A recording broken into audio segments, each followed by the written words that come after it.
8 साल बर्बाद।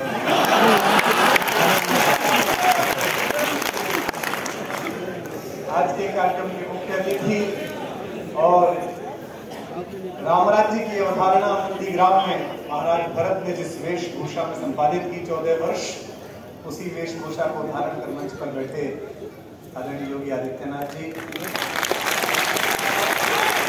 थोड़ी देर तक मैंने संबोधन सुना लोगों का, तो मैं पंकज जो मेरे बहुत प्रिय अनुज हैं और जो मेरे विधायक भी हैं, मैं इनका वोटर भी हूँ, मैंने इनसे कहा कि मैं अटल जी के कवि सम्मेलन में आया हूँ कि भाजपा की रैली में आ गया हूँ। तो उसमें इच्छा के अनुसार का भाई साहब आपके मुंह में घी शक्कर। तो मैंने कहा मुझे थोड़ी देर के लिए ये अनुभव हो कि मैं एक कार्यक्रम में हूँ। जैसे अटल जी थे ग्वालियर में, मुझे बहुत सारे कम्युनिस्ट नेताओं ने बताया कि अटल जी अक्सर शाखा से लौटते हुए रुक जाते थे। चौराहा, बड़ा मशहूर चौराहा है वहाँ सुबह सुबह कचौड़ी जलेबी बनती हैं। तो श्यामलाल गुप्त जी एक बहुत पुराने संघ के कार्यकर्ता ग्वालियर में हैं, अब तो दिवंगत हो गए, तो वो बताते थे कि भैया हम अपने लंबरेटा स्कूटर पे लाते थे, तो अटल जी कहते थे अरे रोक लो भाई, कामरेड लोग बैठे, दो हाथ हो जाएं। तो रोक लेते थे। उसके बाद वहाँ सुबह शाखा के बाद खूब सारा शास्त्रार्थ चलता था। चलते समय कहते थे श्यामलाल जी पेमेंट कर दो, तो कोई कम्युनिस्ट कहता था नहीं अटल जी हम कर देंगे। बोले नहीं, कामरेडों का मीठा नहीं खाना चाहिए। तो एक जो समय था जब समरस भाव से बातचीत की जाती थी, मुझे लगता है कि भारत की राजनीति को, भारत के विमर्श को इस समय सर्वाधिक आवश्यकता है। तो Atal Bihari Vajpayee school of politics में जो सौम्यता है, जो स्वीकार है, जहाँ एक दूसरे की बात सुनी जाती है, समझी जाती है, उसकी आवश्यकता है। मेरे लिए राजनीति का मंच नहीं है, इसलिए मैं टिप्पणी नहीं करूंगा। और नीचे ये 40-50 पत्रकार इसी घात में बैठे ही हुए हैं कि मेरे मुंह से कुछ निकले तो एक कल्ले चलाएं कि मुख्यमंत्री की उपस्थिति में कुमार ने दिए संकेत। ऐसा कोई काम नहीं करूंगा। लेकिन हाँ, पिछले दिनों पार्लियामेंट को देखकर जो मुझे चिंता हुई, जो अंदर हुआ वो भी और जो बाहर हुआ वो भी, उसके बाद मुझे अटल जी बहुत याद आए। मेरा सौभाग्य है कि मेरे कवि सम्मेलन के शैशव काल में मुझे अटल जी का विशेष आशीर्वाद, स्नेह मुझे लगातार मिला। क्योंकि कवि किसी भी पद पर पहुंच जाए, उसके अंदर एक कवि बना रहता है, और सत्ता के शीर्ष पर बैठे हुए भी उनके अंदर एक कवि की छटपटाहट रहती थी, जिसे शांत करने के लिए महीने 2 महीने में आदरणीय प्रमोद जी के माध्यम से वो दिल्ली के स्थित कुछ कवियों को बुला लेते थे, जिनको कविताएं सुनाते थे और सुनते थे। उन सौभाग्यशाली 3-4 लोगों में मेरा भी उनसे सत्संग रहा, और मैंने ये महसूस किया, ये जाना कि बड़ा आदमी किसी बड़े पद पर पहुंचने के बाद नहीं होता। असली बड़ा वो मिलने के बाद आपको मुझे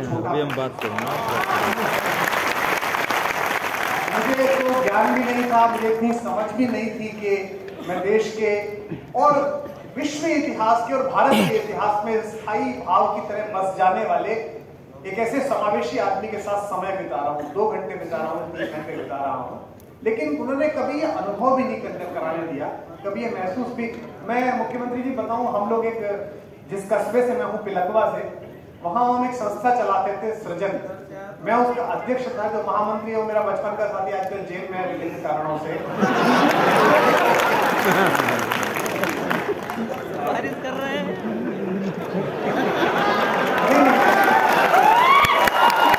टिप्पणी नहीं करी। तो अटल जी उस बार चुनाव हार गए थे, और वो आदरणीय प्रकाशवीर शास्त्री जी का जो घर था, उसके पीछे जो क्वार्टर्स मिलते हैं सांसद को, उनमें रहते थे। हमारे शहर के बहुत स्वनामधन्य पत्रकार थे शिव कुमार गोयल जी, जो वंदे मातरम में अटल जी के साथ सह संपादक रहे थे। अटल जी संपादक, वो सह संपादक 6 साल। अटल जी से उनकी दोस्ती थी। हमने कहा चाचा जी हमको इसमें कवि सम्मेलन में अटल बिहारी वाजपेयी मुख्य अतिथि चाहिए। उन्होंने लेटर लिख दिया, फोन होते नहीं थे। हम चले गए, अटल जी मिले, 3-4 लोग गए थे बस में चढ़ के, और उन्होंने हमें चाय वाय पिलाई और पूछा अच्छा क्या तुम क्या लिखते हो, तुम कविता लिखते हो, अच्छा मैं आ जाऊंगा। लिखवा दिया उन्होंने। अब एक गंगा साय की धर्मशाला थी, हम उसमें सजावट कर रहे थे, क्योंकि हम उप मुख्यमंत्री तो थे नहीं कि लोग कर जाए, हम खुद ही करने पड़ रहे थे। घड़ियां वड़ियां बिछाई जा रही हैं, मंच सजाया जा रहा है, दोपहर का समय था। उसके बाद सब्जी वालों की दुकान थी, तो सब्जी वाला अंदर आया, उसने मुझसे कहा कि भाई साहब वे आएगा कि नहीं, तुम बुला रहे हो? तो मैंने कहा कौन आ गया? बाहर जाके जाके देखा कि एक एम्बेसडर कार में एक सरदार जी बैठे थे ड्राइवर की जगह, पीछे पालथी मार के अटल जी और पास में कुछ किताबें और अखबार पढ़ रहे थे। हमने देखा अटल जी, तो हमने उनके पैर से अच्छा, मैंने कहा वो कार्यक्रम तो शाम को है। नहीं वो मुझे पता है, शिव कुमार जी के घर जाना है, कोई बता सकता है क्या? तो मैंने कहा जी मैं चलता हूँ। तो आप देखिए बड़ा व्यक्ति क्या होता है कि मैं सौम्यता से, क्योंकि उससे पहले मैं कार में 2-4 बार ही बैठा था। एक बार चाचा की शादी में बैठ गया था, एक बार पिताजी के किसी शिष्य ने बैठा दिया था। तो 12वीं करके बीए में आया था, इंजीनियरिंग छोड़ के आया था, वैसे ही शहर भर में तू हो रही थी कि पढ़ा नहीं ढंग से। तो मैं बैठने लगा आगे की सीट पे, अटल जी ने कहा नहीं पीछे आओ, तुम तो वो हो ना जो कविता लिखते हो। मैंने कहा जी मैं पीछे जाके बैठा। कार्यक्रम हो गया, उस जमाने में पैसे थे नहीं, तो शहर के एक व्यापारी थे जिनसे हमने 501 रुपए का चंदा लिया था अध्यक्षता कराने के नाम पर। वो साड़ी का काम करते थे, शांति प्रसाद जी। वो रोज आते थे तो सामने एक भगत सिंह जी की मूर्ति थी, उसके नीचे एक शेर लिखा हुआ था, शहीदों की चिताओं पर लगेंगे हर बरस मिले, शेर होता ही। उन्हें बस जीवन में कविता के नाम पर वही 2 पंक्ति याद। उनका ये जिद थी कि मैं अटल जी के सामने भाषण दूंगा। अब कवि सम्मेलन कराना था, 500 रुपए चाहिए थे जो कि कवियों को पेमेंट करना था। अब मेरा कोई मित्र कुमार विश्वास तो था नहीं, मुख्यमंत्री होने के नाते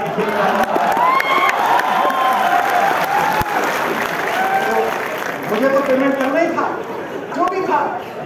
अब देखिए सब वो आए, शांति बाबू, उन्होंने बोला कि आज कवियों का स्वागत है और अटल बिहारी वाजपेयी जी आए हैं। अटल जी मैं आपको बहुत पसंद करता हूं और मैं दीपक के जमाने से जनसंघ में काम करता हूं और मैं आपके लिए शेर समर्पित करता हूं, शहीदों की चिताओं पर लगेंगे हर बरस। मेरे को तो बड़ा इसमें क्या बात है। अटल जी खूब जोर से हंसे। महत्वपूर्ण बात यह नहीं है कि उन्होंने इतनी गंभीर बात जिसमें एक जीवित व्यक्ति को शहीद बोल दिया गया, इसको आनंद से लिया। महत्वपूर्ण बात यह है कि अटल जी प्रधानमंत्री हुए, 3 बार प्रधानमंत्री हुए। मैं लगभग 50-100 बार अटल जी से मिला। जब भी मैं महीने भर बाद अटल जी के पास जाता था, हम प्रमोद जी की वजह से उन्हें बाप जी बोलते थे अकेले में, और जब उनके पैर छूते थे तो बाप जी हमसे एक बात पूछते थे, और वो कैसे हैं सज्जन जिन्होंने हमें शहीद बना दिया था। ये जो सहजता होती है कि बुरा ना मानना, एक दूसरे की बातों को स्वीकार करना, भारतीय राजनीति में ये लुप्त होती जा रही है। मुझे लगता है अटल जी की आवश्यकता है। आदरणीय मुख्यमंत्री जी, आपका इसलिए आभार कि आपने अनायासी, क्योंकि आप कार्यकारी प्रधान हैं इस प्रदेश के जिसमें हम रहते हैं, आपने घोषणा की कि अटल जी के नाम पर प्रत्येक विश्वविद्यालय में, प्रत्येक विद्यालय में, हर कस्बे में, हर नगर पालिका में एक अटल काव्य संध्या हो जो भारत के राष्ट्रवादी सुर को प्रांजल करे। इसमें एक छोटा सा अनुरोध मेरी ओर से कि जो कवि सम्मेलनों के पारंपरिक कवि हैं, जो रोज रात कहीं ना कहीं कवि सम्मेलन में जाते हैं और लाख 2 लाख रुपया लेते हैं, उनको छोड़कर जो नए लोग लिखने की कोशिश कर रहे हैं उनको आमंत्रित किया जाए। मुझे लगता है अटल जी की वैचारिकी और उस प्रकार की सोच के लिखने पढ़ने वाले हम प्रदेश से दे पाएंगे। बहुत बहुत आभारी। मुझे बात करनी थी, मैं कुछ एक कविताएं मुझे सुनानी है और आप सबका ही आसरा है। बहुत अच्छे, क्योंकि इस देश में कोई कवि सम्मेलन ऐसा नहीं होता जिसमें 6 कवि हो और 5 मुख्यमंत्री के ऊपर कविता न सुना रहे हैं। पूरे देश में कविता सुनाई जाती है और ये हम तो मतलब पूरे देश में कहते कहते परेशान हो गए जब आप मुख्यमंत्री बने। आपने हम प्रेम के कवि और आपने तुरंत ही रोमियो स्क्वाड का इंतजाम किया। हमसे तो पूरा भारत पूछता था कि यार ये क्या तरीका है, तुम तो प्रेम के कवि हो, तुम्हारे ट्रेन ही बंद करा दिया। ऐसा नहीं है, मुख्यमंत्री जी शांति चाहते हैं। हर नेता का अपना एजेंडा होता है। प्रधानमंत्री जी का एजेंडा है, मैं खाऊंगा ना खाने दूंगा। ये अलग बात है कि कुछ लोग पैक करा के लंदन ले गए,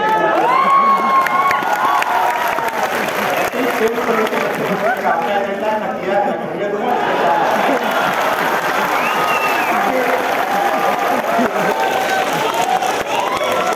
22 तारीख का तो आपके सामने सज्जित हो ही रहा है। आप सब आमंत्रित हैं, मैं भी आपसे वहां मुलाकात करूंगा। कल भी अयोध्या जी दर्शन के लिए जा रहा हूँ और एक चैनल के कार्यक्रम के लिए। पहली कुछ पंक्तियां नहीं पढ़ता हूँ, सुनने का निवेदन करता हूँ, केवल एक कविता सुनाकर विराम दूंगा। कि तुझी में रात हो जाना, तुझी में रात हो जाना, तुझी से भोर हो जाना। प्रेम चाहे मुल्क से हो या महबूब से हो, आपको प्रेम बड़ा करता है। आप विश करते हैं तो बड़ा करता है, चाहे माँ से करें, चाहे भगवान से करें, चाहे किसी चेहरे से करें, चाहे सरहद से करें। कि तुझी में रात हो जाना, तुझी में भोर हो जाना, तेरी खामोशियों से जिंदगी में शोर हो जाना।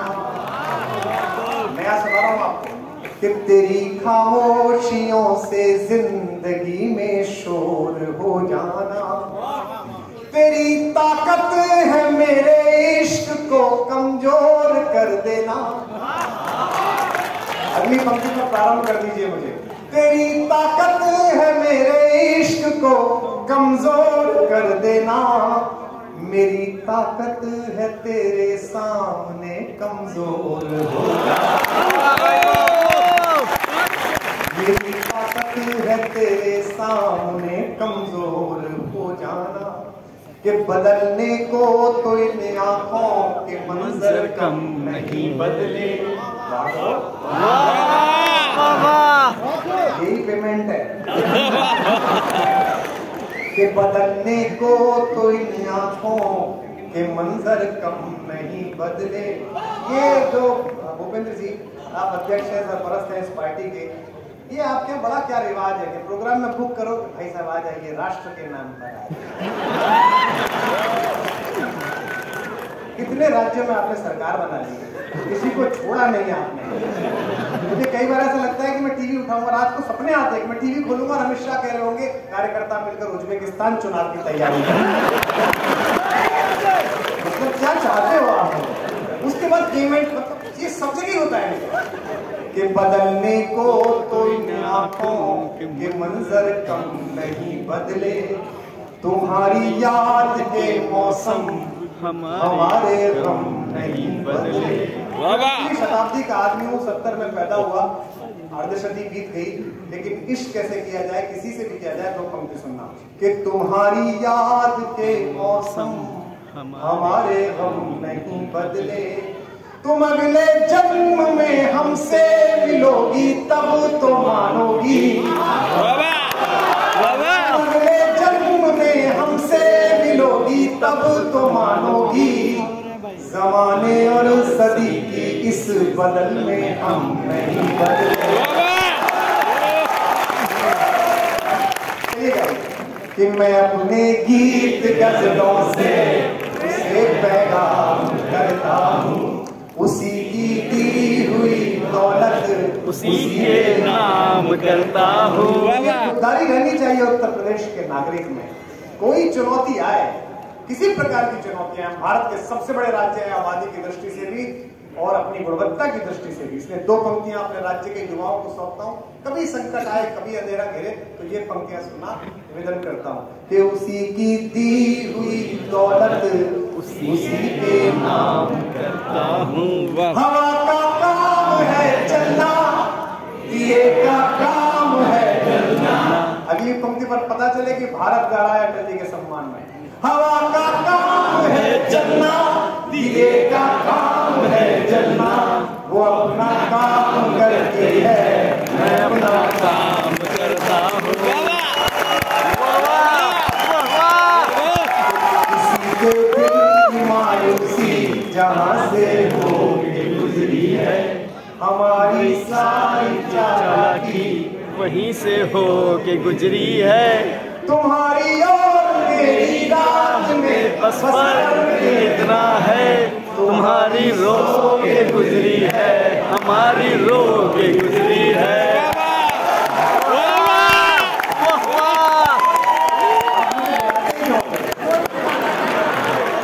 तुम सभी गाओ, जितने वहां तीनों हॉल में लोग हैं और लाइव जा रहे हैं, सब गाओ कि कोई दीवाना कहता है, कोई पागल समझता है, मगर धरती की बेचैनी को बस बादल समझता है। मैं तुझसे दूर कैसा हूँ तू मुझसे दूर कैसी है, तेरा दिल समझता है, ये मेरा दिल समझता है।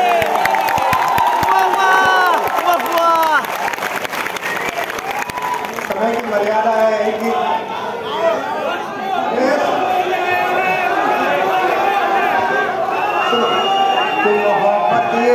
एहसासों की पावन सी कहानी है, कभी कबीरा दीवाना था, कभी मीरा दीवानी है। यहाँ सब लोग कहते हैं मेरी आंखों में आंसू है, जो तू समझे तो मोती है, जो ना समझे तो पानी है। एक वाह से मेरा मन है, क्योंकि राजनीति के, प्रशासन के और पूज्य अटल जी के साथ काफी लोग हैं। एक लंबा समय बिताने के बाद जीवन में जो जाना सीखा है, उसकी एक कविता मैं आपको सुनाता हूँ, आपके काम आएगी। अलग अलग तरह के लोग मिलते हैं आपको जीवन में, वही आपको गढ़ते हैं। अक्सर लोग मुझसे कहते हैं कि आप भी तो गए थे राजनीति में। नुकसान फायदे से अलग सिखाया बहुत, जीवन में बहुत सिखाया। दोस्तों ने सिखाया, दुश्मनों ने सिखाया, जनता ने सिखाया, और हम उसी मिट्टी के गड़े हुए लोग हैं। ये जितने बच्चे यहाँ आए और जो बाहर सुन रहे हैं, ये मंच पर जो लोग बैठे हैं, चाहे पूज्य मुख्यमंत्री जी बैठे हों, तमाम लोग बैठे हैं, ये किसी बड़े राजघराने राजवंश से आए हुए लोग नहीं है। ये आपसे भी कठिन परिस्थितियों में निकले हुए लोग हैं, जो आज विश्व भर को राह दिखा रहे हैं। सब हम ही हमारे घरों से निकले हुए हैं। मैंने तो आपको सुना नहीं होगा मुख्यमंत्री जी, मैंने आपको 1992-93 में जब पूज्य महाराज जी शरीर में थे, तो महाराणा प्रताप कॉलेज के कवि सम्मेलनों में देखा है। उस समय आप वहाँ व्यवस्थाओं में होते थे, मैं तब से आपको देख रहा हूँ लगातार। और सबसे कम आयु में जब आप पहुंचे थे पार्लियामेंट में, तब तो देखते ही थे। और एक परिचय मेरा आपसे और है, जिससे संभव है आपको स्मरण आ जाए। मेरे पूज्य ताऊ जी जो थे, वो महाराज जी के अत्यंत प्रिय मित्र थे और विश्व हिंदू परिषद के केंद्रीय महामंत्री थे उस समय पर, आचार्य रामनाथ सुमन।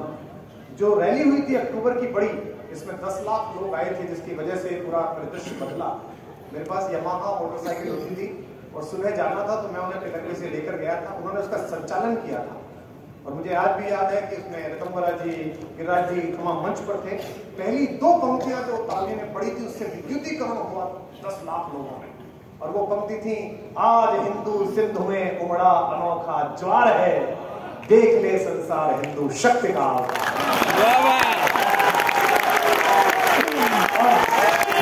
समय था, मैं आपको एक गीत सुना देता हूँ विशेष रूप से, निवेदन करता हूँ। एक रिक्वेस्ट है आपसे, इसके बाद में राम सृष्टा भी जो आपने अपने केवी स्टूडियो में गाया था, उसकी 2 लाइन। बहुत अच्छा। वो राम पर कह रहे हैं, वो तो बहुत लंबी कविता है, वो साथ में गाने वाली कविता है। राम सृष्टा, ये शर्त है, मेरे साथ गाना पड़ेगा। हाँ जी जी, बिल्कुल बिल्कुल। राम सृष्टा भी है और सृष्टि भी है, राम सृष्टा भी है और सृष्टि भी है, राम दृष्टा भी है, राम दृष्टि भी है, राम दृष्टा भी है, राम दृष्टि भी है। राम मनहर भी है और मनस्वी भी है, राम मनहर भी है और मनस्वी भी है। मैं कहना चाह रहा हूँ, मंच को देखिएगा और शायद आपकी तालियां बनेंगी। राम मनहर भी है और मनस्वी भी है, राम मनहर भी है और मनस्वी भी है, राम राजा भी है और तपस्वी भी है,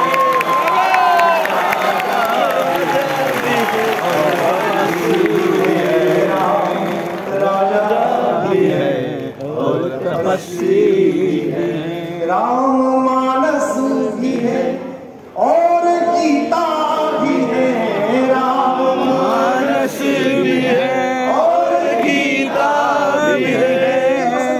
राम पर मैंने लिखा, ये तो मेरी जिज्ञा और वाणी अर्थवती हुई कि भगवान ने मुझे इसका साधन समझा। लोग कहते हैं कि मंदिर इसने बना दिया, मंदिर प्रधानमंत्री ने बना दिया, मंदिर इस पार्टी ने, संसद पार्लियामेंट ने बना दिया। छोटी बातें हैं, भगवान ने इस समय को और हमारे वक्त को हम लोगों को चुना कि अपने दरवाजे की डोरी सीधी रखी। जय श्री राम, जय श्री राम। राम मानस भी है। मैं सिर्फ इसलिए प्रसन्न हूँ कि ये कविता इन दिनों IITs में रील में गाई जा रही है, NITs में गाई जा रही है, इंजीनियरिंग कॉलेज में बच्चे गा रहे हैं।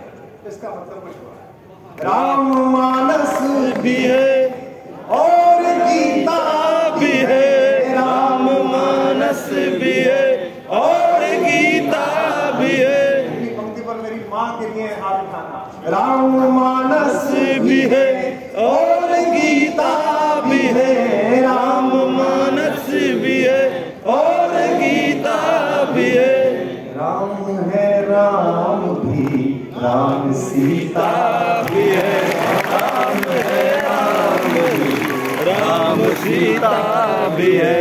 राम साधन भी है, राम ही साधना, राम साधन भी है, राम ही साधना। राम आराध्य है, राम आराधना, राम आराध्य है, राम आराधना। राम मंगल में है। एक पंक्ति विशेष रूप से सुनिए। राम गृहस्थ है, राम है संत भी, राम है संत भी। आज किसी का दिल्ली से फोन आया कि आपने ना ये वाली एक कहानी सुनाई थी, इसका प्रामाणिक आधार क्या है? एक छोटी सी कहानी है कि भगवान युद्ध के समापन की संध्या पर एक शिला पर बैठे हुए हैं और बड़े दुखी हैं, उनकी आंखें आंसू से भरी हुई है कि व्यर्थ की बात पर एक मूढ़ मनुष्य की लालसा पर इतना रक्तपात हुआ, सब तरफ शव है, महाबली रावण का शव पड़ा है और भगवान शिला पर अकेले बैठे हुए। निश्चित रूप से उनके अंदर रक्षकों ने घेरा बना रखा होगा। तो मंदोदरी विलाप के लिए आए। इसकी कथा का उत्स पूछ रहे थे आप, हमारे परिवार के एक बड़े पत्रकार हैं, हम सबके बड़े आदर हैं, कि भाई वो तुमने कहानी सुनाई थी, इसको प्रयोग करना है टीवी में, कहाँ से आई? तो क्या बात है, एक छोटा सा संस्मरण और याद आ गया मुझे महाराज जी। जब विश्व हिंदू परिषद की मीटिंग होती थी तो मेरा केशव भैया से परिचय पता है कैसे हुआ? ये पूजनीय अशोक जी को लेके आते थे और मैं आचार्य सुमन जी को लेके जाता था और हम दोनों अंदर तो जान नहीं होते थे, अंदर तो बातें होती थी, तो बाहर के कक्ष में हम दोनों भाई बहुत बहुत देर तक सत्संग करते थे।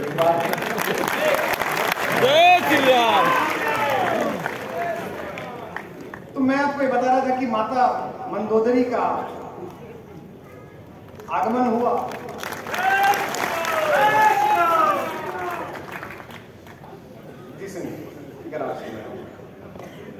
तो माता मंदोदरी ने पूछा कि वो कौन है जिसने मेरे पति को मारा? तो लोगों ने कहा कि वहां मर्यादा पुरुषोत्तम नाथ बैठे हुए हैं। तो वो वहां तक गई, भगवान बैठे हुए थे, चंद्रमा उतर आया था और थोड़ी परछाइयां पड़ रही थी। तो उनके आंचल की उत्तरीय की परछाई भगवान के अंगूठे पर पड़ी। पीठ किए हुए राघवेंद्र सरकार मुड़े और उन्होंने नीचा सिर करके कहा, माता इस निर्जन निरापद जनपद में आप कहाँ घूम रही हैं? ये युद्ध क्षेत्र है, यहाँ अस्त्रों के टुकड़े पड़े हुए हैं, आपके चरण घायल हो सकते हैं, मैं अपना किसी अंगरक्षक को बुलाता हूँ, आप कौन हैं? तो उन्होंने कहा कि राम, मैं महाबली रावण की पत्नी मंदोदरी। भगवान ने और विनम्रता से कहा कि आप पंचकन्याओं में पूजित हैं और आपका सतीत्व जगत विख्यात है, मैं आपके इस निजी दुख के लिए आपसे क्षमा मांगता हूँ और शोक प्रकट करता हूँ। तो उन्होंने कहा, मैं तुम्हारा शोक संदेश देने नहीं आई थी, मैं किसी प्रश्न का उत्तर ढूंढ रही थी। भगवान ने कहा कि मुझसे हो सका तो अवश्य दूंगा उत्तर, बताइए। तो मंदोदरी ने कहा, बस मैं जानना चाहती थी राम कि त्रैलोक्य का विजेता, 7 बार पृथ्वी जीतने वाले मेरे महाबली पति को किसने हरा दिया, उसमें कैसा क्या विशेष था? भगवान ने कहा कि गुरुओं की शिक्षा और माता पिता के संस्कार के अतिरिक्त मुझमें कुछ विशेष नहीं है। मैंने युद्ध लड़ा, आपके पति भी बड़े पराक्रमी थे, बड़े योद्धा थे, लेकिन विजय मेरी हुई। उन्होंने कहा, नहीं, उत्तर मुझे मिल गया। यहाँ राम की जिज्ञासा प्रारंभ हुई और भगवान ने पूछा कि माता ऐसा मुझ में आपने क्या विशेष देखा, मेरी जिज्ञासा शामिल करो। तो मंदोदरी ने उत्तर दिया, वो इस पंक्ति की भूमिका है। मंदोदरी ने कहा, राम, उनमें और तुम में यही अंतर था कि तुम इस निर्जन जनपद पर किसी परस्त्री के उत्तरीय की अंगूठे पर परछाई से माता करने लगे हो और वो एक वलकल में घूमने वाली सन्यासिनी को अपनी वासना का शिकार बनाना चाहता है। राम गृहस्थ है, राम है संत भी, राम है संत भी, राम गृहस्थ है, राम है संत भी। ये पंक्ति स्वीकार के तालियों में। राम आरंभ भी, राम ही अंत भी, राम आरंभ भी, राम राम सृष्टा भी है और सृष्टि भी है, राम दृष्टा भी है और दृष्टि भी है। एक से दोबारा सुनाता हूँ। राम मनहर भी है और मनस्वी भी है। राम मनहर भी है और मनस्वी भी है। पता नहीं आप में से कितने लोग देख पाते होंगे, मेरा ये निजी कमजोरी है कि मैं भगवान का विग्रह 5 मिनट लगातार नहीं देख सकता, क्योंकि फिर मैं रोने लगता हूँ। इस पंक्ति को यूं महसूस कीजिए, आपको समर्पित करता हूँ मुख्यमंत्री जी। राम मनहर भी है और मनस्वी भी है।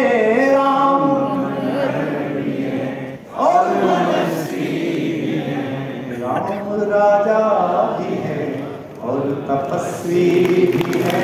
राम राजा भी है और तपस्वी भी है। राजा भी है और तपस्वी भी है।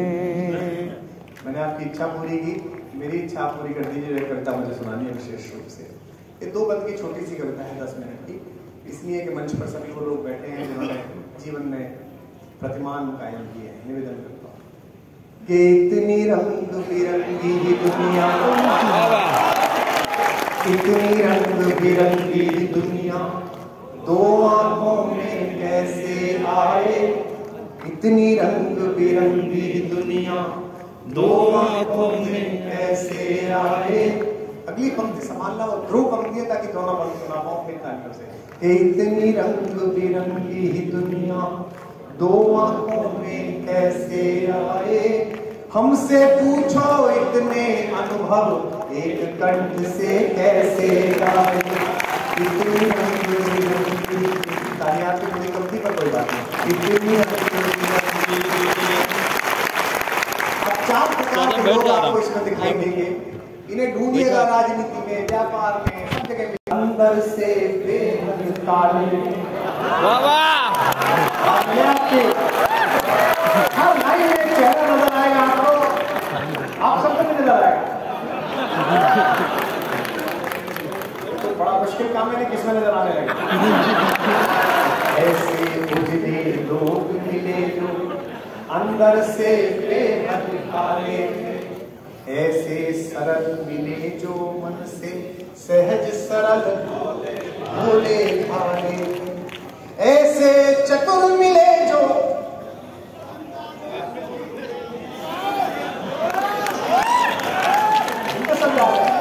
ऐसे धनी मिले जो कंगालों से भी ज्यादा रीते थे। फिर एक पंक्ति आ रही है मंच की तरफ। ऐसे धनी मिले जो कंगालों से भी ज्यादा रीते थे। ऐसे मिले फकीर जो सोने के घट से पानी पिए। ऐसे मिले फकीर जो सोने के घट से पानी पिए। ये पंक्ति मैंने जी है 35-36 वर्ष मंच पर, और मैं अगर इतना सभ्य हूँ, भूपेंद्र भैया हमारे मतलब मैं इनके इलाके से हूँ, नहीं हमारे इलाके से होंगे।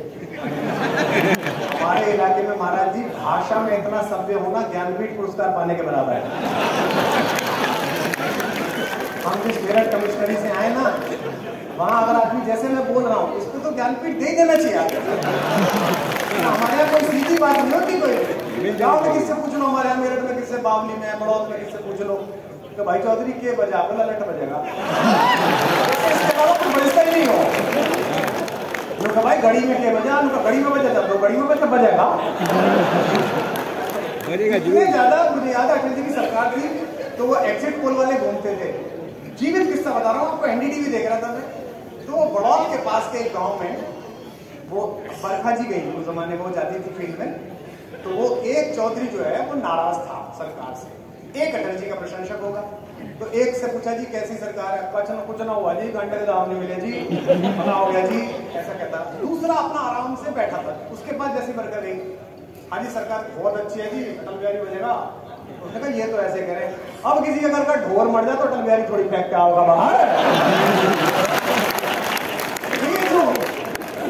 हमारे इलाके की धुन है, मतलब परमानंदित भाव के साथ रहते हैं। इसलिए ऐसे पश्चिम उत्तर प्रदेश वाले और आप ही लोगों पे आश्रित रहते हैं। हम लोग, हमें पता इसीलिए आप हमें हाई कोर्ट भी दे रहे थे, वहां आते रहे आपके पास। ऐसे मिले फकीर जो सो सोने के घट से पानी पीते थे। ये पंक्ति सुनिए, जी हो जीवन में तो सब हाथ खोल के मुझे दाद देना हवाला कर। ऐसे मिले फकीर जो सोने के घट में पानी पीते। मैं किन के बीच से आया हूं? दिल्ली से। और किन के बीच खड़ा हूं? ये नहीं मानो, मिले पराएपन से अपने, मिले पराएपन से अपने, अपनेपन से मिले पराए। एक कंठ से कैसे गाए इतनी रंग बिरंगी। अंतिम बात सुनिए और इस काव्य पाठ का अंतिम चरण कि जिनको जगत विजेता समझा, जिनको जगत विजेता समझा, मन के द्वारे हारे निकले। जिनको जगत विजेता समझा। हम तो लोग बोलते हैं ना, हमसे तो हर पार्टी के लोग मिलते हैं, सभी हमसे प्रेम करते हैं। तो एक कह रहा था मुझसे प्रधानमंत्री जी का निंदन, बोले भाई साहब जब से मोदी आया देश 100 साल पीछे चला गया। मैंने कहा लखनऊ वाले को आंदे त्रेता बजाएगा टायर।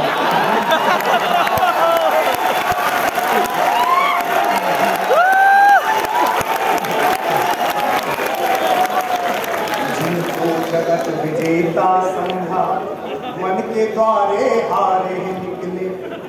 जिनको जगत विजेता समझा, मन के द्वारे हारे निकले। इतने खिंचाव के साथ जीवन जीना, चाहे राजनीति हो चाहे कुछ भी। जरा सी बात पे आप टूट जाए, जरा सी बात पे आप दुखी हो जाए, गाली गुफ्तार को कर जाए। मैं तो वाल्मीकि बैरागी जी के साथ जाता था पार्लियामेंट देखने। तारकेश्वरी सिन्हा क्या मजाक करती थी, मधु दंडवती जी क्या मजाक करते थे, ललिया जी बोलते थे, कृष्णकांत जी बोलते थे, जॉर्ज साहब बोलते थे। आज मैं देखता हूँ कि वहां तो ऐसा है बस अभी मल्ल युद्ध हो जाए। जीवन में 10 साल में पहली बार सारे सांसद एक मत में दिखाई दिए जब वो दो लड़के कूटे। पहली बार सब इकट्ठे हो गए, क्या बेचारे राज्यसभा के अध्यक्ष महोदय, वरिष्ठ आदमी, बुजुर्ग आदमी है। थोड़ा ऐसी बात नहीं है कि वो जो बाहर हुआ, केवल अंतर यह है कि आपके अंदर की भावना कैसी है। 25 बातें तो मैंने भी पिछले 30 मिनट में ऐसी कह दी होगी जो इनको बुरी लग सकती, लेकिन मैंने उपहास नहीं किया, मैंने परिहास किया। कौन सी बात कहां कैसे कही जाती है ये सलीका हो तो हर बात सुनी जाती है। जिनको जगत विजेता समझा, मन के द्वारे हारे निकले। एक पंक्ति अपने बारे में भी कह रहा हूं, मुझे स्नेह दीजिएगा और मंच आशीर्वाद दे कि जिनको जगत विजेता समझा, मन के द्वारे हारे निकले। जो हारे हारे लगते थे, अंदर से ध्रुव तारे,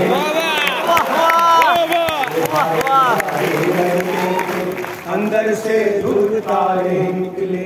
जिनको पतवारें सौंपी थी, क्या देश है, इसी बात पर बहस चलती रही इस देश में 15 साल के राम हुए कि नहीं हुए। और सुप्रीम कोर्ट में मुकदमा चला, और जब आखिरी चरण में मुकदमा था तो उन दिनों रामनवमी पड़ गई, तो सुप्रीम कोर्ट की छुट्टी हो गई। तो मैंने जज साहब को फोन करा कि अगर नहीं हुए तो छुट्टी क्यों, और छुट्टी हुई है तो हो गई होंगे।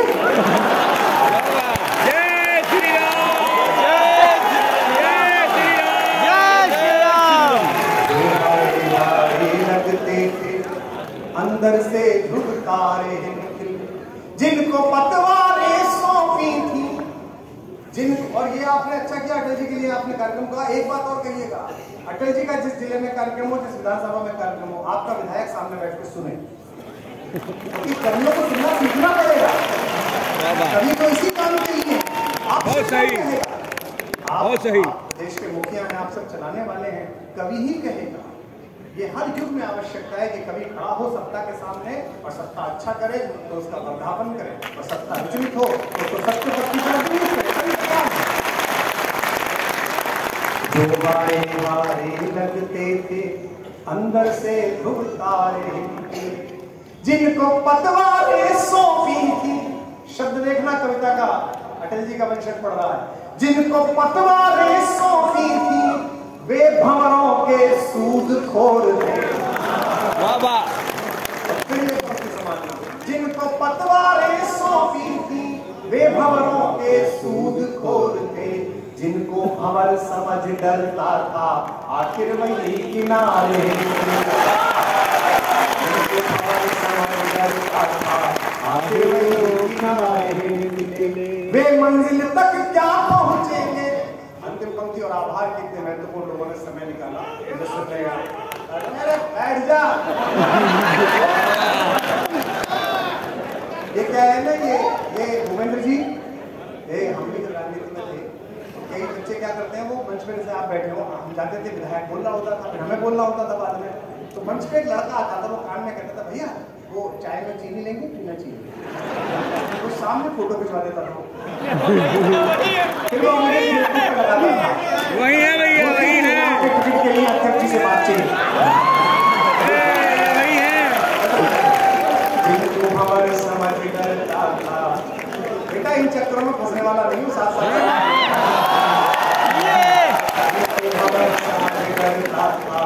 आखिर वही किनारे निकले। एक घोषणा आयोजन समिति की ओर से मैं भी कर दूं कि अटल जी के नाम का सभागृह है, अगली बार से क्योंकि 100 वर्ष पूरे हो रहे हैं, अटल जी जैसी बड़ी शख्सियत, लखनऊ से इतनी मोहब्बत, पूरे प्रदेश से इतनी मोहब्बत, मैं आयोजन समिति की ओर से घोषणा ये करता हूँ कि प्रारंभिक कार्यक्रम उद्घाटन सत्र यहाँ जरूर हो जाएगा, लेकिन 2-3 दिन का बड़ा कार्यक्रम स्टेडियम में होना चाहिए।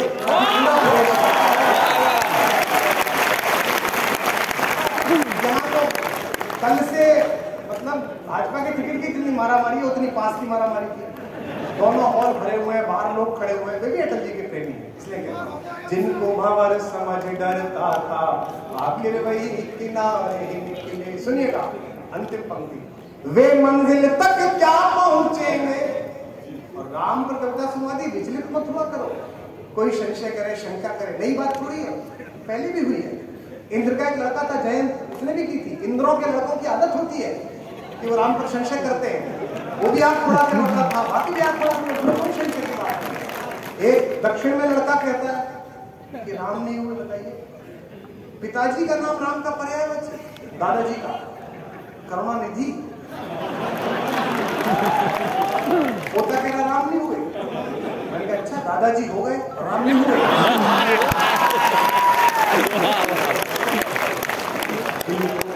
समझ डरता था आखिर वही किनारे ही निकले, वे मंजिल तक क्या पहुंचेंगे, मिला करिए, वे मंजिल तक क्या पहुंचेंगे जिनको खुद रास्ता भटकाए।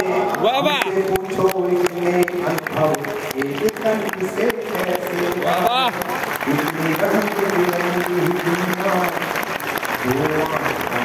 कैसे बनाए।